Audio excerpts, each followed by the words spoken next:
The topic for today's video is total internal reflection, and we're going to look and see what that exactly is.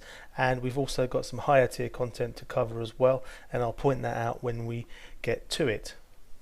Now, the best way to demonstrate what we mean by total internal reflection is to do an experiment that might look a bit like this. You may have done this in class, but what we have is a semicircular glass prism, and we have a ray of light which is being shone into this glass prism, and the ray of light comes out the other side, but it changes direction a little bit. We say it refracts. Now, the angle at which it hits this little interface between the glass and the air, we call that the angle of incidence, and the angle at which it changes direction, the refraction angle, we call that the angle of refraction.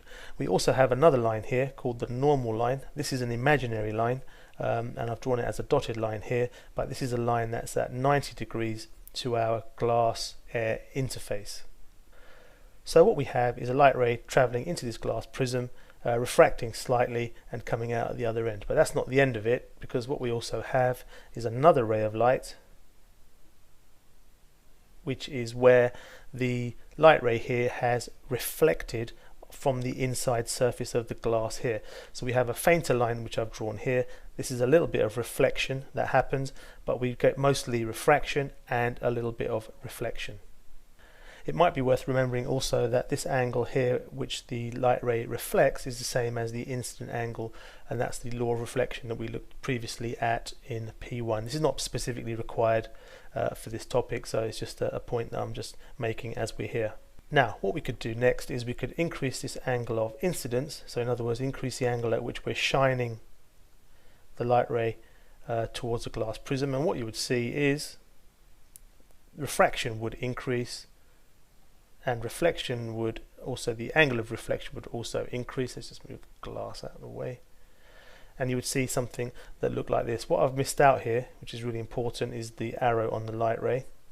So that's the arrow there, but this is what you would see. I could increase this angle yet further, taking our arrow with us. I could increase it further, and you would see something that looked like this.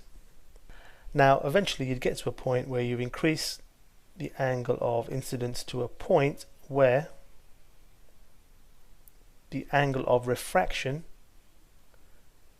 the light ray actually travels along the glass and air interface. So it would look like this. The light ray travels in, and the refracted ray travels exactly along the line as shown in the diagram.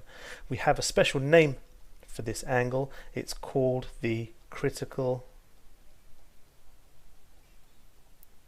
angle, and it's a very important angle because once we increase our angle of incidence above the critical angle, we only get reflection. So what we would get is an increase in that angle there. Take that annoying little arrow with us. We would get only reflection and no refraction. We call this idea total internal reflection, and it happens when the angle of incidence here is bigger than that critical angle that we just saw a minute ago. Any angle above that critical angle will get reflection only, no refraction, and we call that total internal reflection. Now, if you're doing the higher tier, there is a certain equation that you need to know, and that equation can be found on the equation sheet that's actually given to you in the exam. I've just taken a little snippet from that equation sheet, and it looks like this. It says that refractive index equals 1 divided by sine c. Now, this is going to require to have some reasonable math skills to be able to do this, but I'll take you through it now anyway. Here's one example of where you might use this particular formula or this particular equation. So we have over here, example number 1, we have a critical angle of 42 degrees. So our angle at which this is happening, our critical angle, is 42 degrees, and we want to find out our refractive index. So we can use this formula here to do that. So let's substitute in the numbers into the formula. So we have refractive index equals 1 over sine c. C is our critical angle, which it tells you here, and in this example it's 42, so it's 1 over sine of 42. So if I work out sine 42 on my calculator, it's just a simple case of putting in 42 and pressing sine. or some calculators you have to do it the other way around, but if I find out sine 42 from my calculator, I believe it's 0.669, and to work out our work out our refractive index, we just do 1 over 0.669, which I believe is 1.49. Okay, so this is the refractive index of the material that we have here, based on the idea that we have a critical angle of 42 degrees. There you go, just tidied that up a bit because you need to be able to read it, plus I need to be able to get an example number 2. Now example number 2 is a little bit more challenging and it requires slightly higher maths skills. You need to be able to rearrange a formula. Now if you're not very good at that, don't worry, we can use a formula triangle. This formula triangle won't be given to you, but this formula triangle is basically this equation, I should say, not formula, this equation here in the form of a triangle, so that you can rearrange if you need to. So I'm just going to get rid of this so I've got more space, and what we have here is the refractive index is given to us as 1.59, and we want to work out the critical angle. So again, if we substitute into our formula, we have the refractive index, in this case is 1.59, equals 1 over sine of our critical angle. Now we haven't been given the critical angle, so we've got to work that out. Now we need to make sine C the subject of our equation. So what we do is we use our formula triangle down here. I'm using the word formula and equation interchangeably, but I think you know what I mean. So we use this triangle over here, and we want sine C to be the subject. So the way we do this is what we want, sine C. So that will give us 1 over the refractive index. So we can rearrange this. We have sine of our critical angle is 1 divided by 1.59, the 1.59 having been given to us, and if we work out 1 divided by 1.59, we get 0.628. So that means sine of a certain angle, sine of our critical angle, is 0.628. But what is that angle? This is where we need to use a special button on the calculator, and it looks a bit like this. So you've got sine to the -1.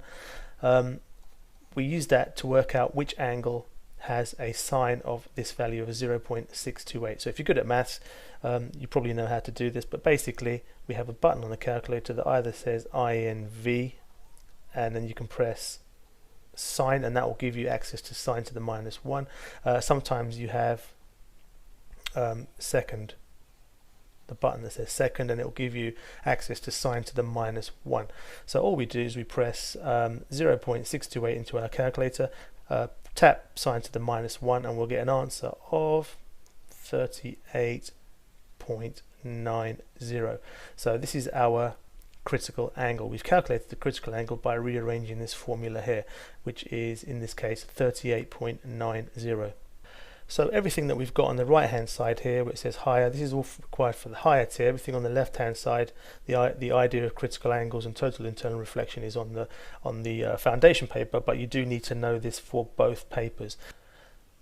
Now what we're going to look at next is an application of the use of total internal reflection. And total internal reflection is used in optical fibers, and the type of instrument that uses, or one type of instrument that uses optical fibers, is what we call an endoscope. And an endoscope is used to look inside the body without having to do any surgery. So an endoscope looks a little something like this. So here it is. This is what it looks like in real life. We've got the long optical fibers down here. We've got an eyepiece that the person, the surgeon or whoever's looking, can look into. And here we have another cable that supplies the light and one or two other things. But what we can do is look at this diagram that I've drawn, a slightly simplified version of their endoscope, and see what's actually going on inside. So if I magnified a small part of it there and look to see what was going on, here's our optical fiber, and what we can see is that the light rays that are used, that are supplied by the extra cable here, the light rays go in and they use this idea of total internal reflection. So the light ray will pass into the optical fiber like so and bounce off the inside of the material as they go along, and in this way we can have the endoscope being quite flexible and allowing light to actually travel through changing direction, and it can actually be used to see what's going on inside the body. What we do with these endoscopes is we look inside the body and we can see any problems that there might be, and it stops us from having to actually do any surgery, which would take quite a long time to recover from. This just takes a very short amount of time to recover from being examined using one of these. The last thing I want to look at quickly is this idea of lasers, and this has just been sort of tagged onto this topic for some reason, but basically lasers are intense and focused light, monochromatic light, which means light of just one wavelength or just one color, but it's very intense and very focused, and it can be used with our endoscope as we've described here. So we can have not only light going through here, but we can have laser light that goes through there as well, and it can be used for what we call cauterizing, which is sealing off damaged blood vessels. It can be used for cutting as well, not necessarily inside the body, but also applications outside the body. It can be used for burning. It can be used for something like laser eye surgery, which is a way of burning away a very thin layer of the lens in the eye, which can correct defective vision. You can imagine that in the exam they might like to combine this idea, laser eye surgery, the idea of using lasers that can burn, to changing the shape of a lens, and maybe you applying that to how that changes the way light rays are refracted in the eye to correct vision. But that's just me just having a guess. That's not anything that I know about the exam. Anyway, that's me done for this video for now. Thanks for watching, and I'll see you again soon.